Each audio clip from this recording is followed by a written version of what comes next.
Welcome to the 40-Yard Dash, the video version. We've gotten week one under our belts. A lot of fun. Unless, of course, you're a fan of North Carolina, Clemson, or Alabama. Speaking of those latter two, let's dive into the struggles there. From 2015 to 2020, those two dominated the sport. Alabama won 3 national championships. Clemson won 2. Clemson went to 6 straight playoffs. Alabama went to 5 out of 6. And there were a lot of people that came into this year thinking, I guess, feeling a little nostalgic, feeling like it was time for a comeback for those two programs, with some people wanting to pick Clemson number 1, a lot of people putting Alabama in the top 5. 1 week in, let's rewrite. Alabama especially, things looked really bad, and I think a situation is fairly urgent down there in terms of Kalen DeBoer needing to show he's really the guy to succeed, Nick Saban. One of the things A.J. McCarron brought up on a show this week, former Tide quarterback, and I agree with, the lack of juice just from the sidelines during the game against Florida State. He was on the sideline. He noticed it. I noticed it watching on television. You have guys making extra effort plays, breaking tackles, making runs along the sideline by the Alabama side of the field, and players really not even reacting. There was no real edge to that team, I didn't think at all. And they've got to figure that out in terms of just how much do they really want to be Alabama. As far as Clemson, obviously, I think a little bit better showing, but you're at home against LSU.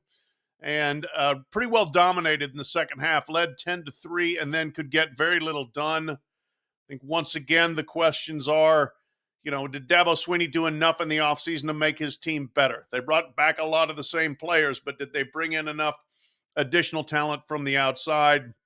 And I think the answer so far is no, not enough.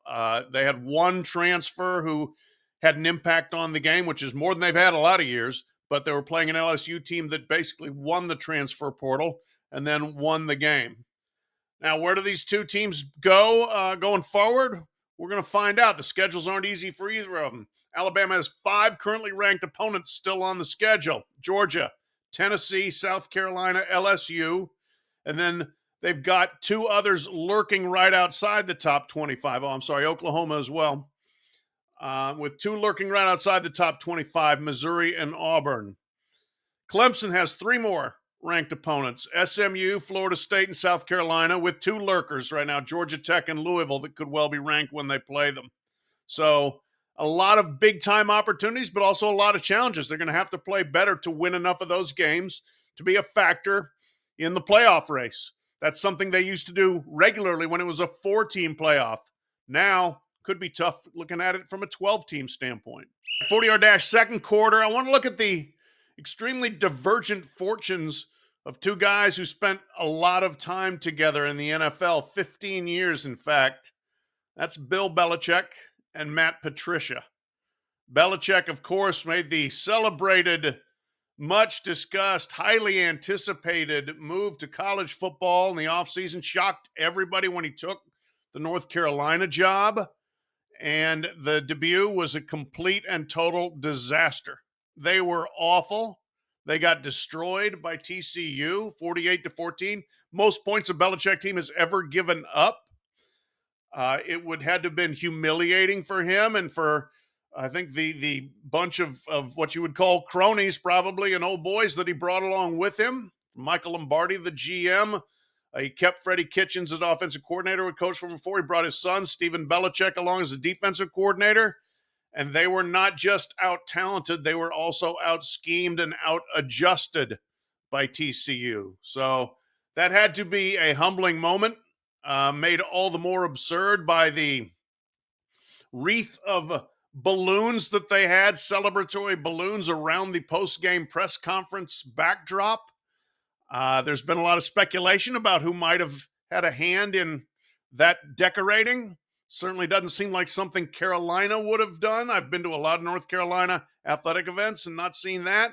And it doesn't seem like something Bill himself might have done. So you can use your own deductive reasoning, figure out who might have had a hand in it. I don't know. But contrast that with Matt Patricia, who was his defensive coordinator for a long time with the New England Patriots, went to Ohio State, took over a unit that lost a $3 million defensive coordinator in Jim Knowles, who went to Penn State, lost a lot of players to the NFL.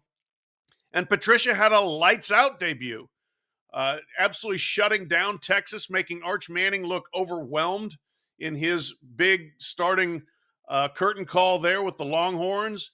And I thought it was just an outstanding performance by Patricia and his unit there. I thought they confused Manning. I thought they found ways to put pressure on him. They covered fantastically in the secondary. I went to an Ohio State practice in mid-August, and the defense dominated then. And I mistakenly inferred that as trouble for the offense instead of saying, geez, this is a really good defense. And it looks like Matt Patricia has done his job in terms of making the transition from the NFL to college a lot better than his former boss, Bill Belichick.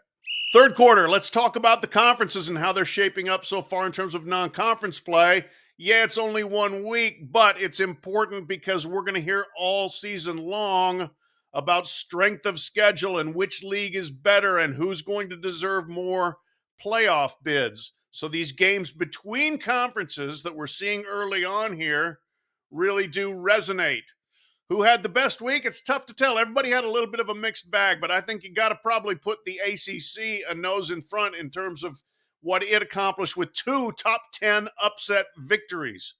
As noted earlier, Florida State, wow, impressive, dominant performance against Alabama, winning by 2 touchdowns there as Mike Norvell tries to ride a boom, bust, boom cycle, going from 13-1 to 2-10 to now a really impressive 1-0. Remade his coaching staff there, did good work in the portal after doing bad work in the portal the year before. I thought the addition of Gus Malzahn in a coordinator role especially was effective for them, but Tony White defensively as well, as defensive coordinator. And then Miami, I thought was the hungrier team against Notre Dame and performed extremely well in that game, and then also performed in the clutch, which had been something that had been always a bit of a question with the Mario Cristobal team. So 2 big wins there for the ACC. They also had some losses, including the Belichick disaster, and some other missed opportunities. But I think they got off to a good start. The SEC did as well, despite the back-to-back losses early Saturday by Texas and Alabama. You did have LSU winning on the road. You had Auburn beating Baylor on the road. You had Tennessee and South Carolina with good neutral field victories as well. Big Ten played it pretty cautious, didn't play a lot of good games, frankly. And so there just wasn't a lot to make a decision on based on beating teams from the MAC and elsewhere around the lower levels of FBS. The Big 12 played a lot of FCS teams, got off to a start that really was highlighted by Utah drubbing UCLA. So if I were putting together my bracket now, which I did in the 40-yard dash, I have 4 SEC teams, 3 ACC, 2 Big 12, 1 Big 10, 1 from the American, South Florida, which had the great win over Boise State, and Notre Dame. I would keep Notre Dame in there. Road loss against a top 10 opponent, not a terrible thing. Now, Big Ten's got a chance to change that. Obviously, they're not going to end up with just 1 team in the playoff. But until you play somebody, I'm not ranking you. So Penn State is out for now. Illinois is out. Indiana is out. Michigan is out. Those things will change as they start playing better competition. Fourth quarter, we're going to talk about the games coming up here in week 2. And there's really one big one that stands out, looms over the rest of them. And that is Michigan at Oklahoma. A couple of proud programs trying to bounce back from a pretty disappointing season last year. Big Ten versus SEC, so some more bragging rights on the line there. And the thing that humors me about this game is Michigan is going to have its coach, Sharon Moore, because they talked the NCAA into it, apparently. If you recall, Sharon Moore's been suspended for 2 games this season, but they're the 3rd and 4th games of the year, not the 1st and the 2nd. This was a self-imposed sanction by Michigan to try to get ahead of the NCAA, and frankly, it worked. I've never heard of a 3rd and 4th game suspension as opposed to the first 2 games, but they did it, and their reasoning at the time, they said, well, Sharon Moore is an Oklahoma graduate, so wants to go back to the alma mater for this game. To which I say, why should that be a deciding factor, and why should Michigan get to decide it as opposed to the NCAA? Plucking the heartstrings of the alum going back to his school, he can get on a private jet anytime and go back and see campus during the offseason. If you violated NCAA rules, which was found, and you're going to sit out games, should be the first and the second games of the year. The real reason Michigan didn't want Sharon Moore to be sidelined for this game, I would imagine, is it's the first road game, and they have a true freshman starting quarterback, Bryce Underwood. And do you want to be without your head coach when you're throwing him into the fire there? I would say no. So this gives them a chance to get Underwood, at least with his head coach, for this game. And then Sharon Moore steps out for the mighty Central Michigan game next week. And after that, Nebraska. So why the NCAA went along with this, I do not know. But Michigan also got its way, or tried to get its way, in terms of linebacker Jayshon Barham, maybe the best player on this year's team, who was ejected for a targeting hit against New Mexico. They appealed the targeting ejection, and it was overturned. They wanted him to be able to play in the first half against the Sooners. If you look at the tape and you read the criteria for what can be called targeting, it fits.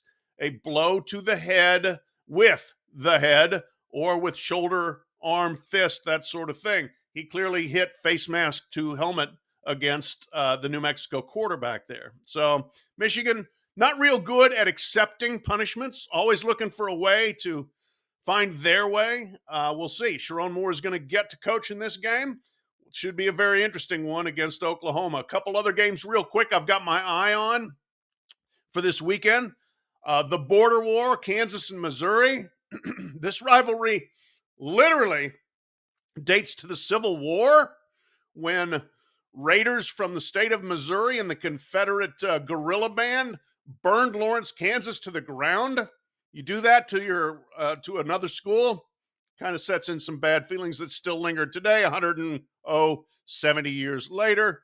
That's, I think, going to be a real interesting game. Kansas looks much improved this year. Jalen Daniels, if he stays healthy, that's going to be a nice matchup with him against Bo Perbula, who had a very nice debut for Missouri. And then the Cyhawk, Iowa State, always a fun matchup there. Not going to be a lot of points. There rarely are when these two teams play. I kind of like Iowa here. They look so vanilla in terms of the passing game in winning their opener that I think they'll probably unleash Mark Gronowski, their transfer quarterback, a little bit more in this one. But always interested in seeing the Cyclones and the Hawkeyes battle. So that's what there is to look forward to week 2. Thanks for checking out the 40-Yard Dash. Be sure to check the actual written edition at si.com, and we'll talk to you next week.